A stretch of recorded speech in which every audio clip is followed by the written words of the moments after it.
Hello everyone, Assalamu alaikum. How are you all? I hope you are well. Welcome back to my channel in this new video. Today's video, how to insert table background color in Microsoft Publisher. So let's started. At first open your Publisher document.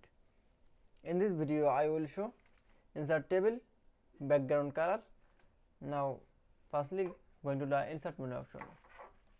Then click for a table option. Now select from a row and column. Now table insert. Now select from a table, all table. Then going to the fill color option. Now we'll choose color.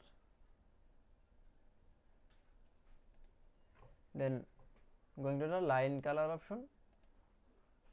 Now choose for a black color and click for a border option. Then click for a all border and click for widget option. Now click for PD. That's it. Then I show insert table background color in Microsoft Publisher. Then again change the background color. Now select from a table. Then click for a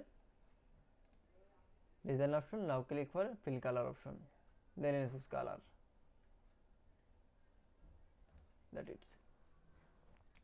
Then I show insert table background color in Microsoft Publisher is very easily. I hope to enjoy the video. Please like, comment, share and subscribe my channel. Thanks for watching.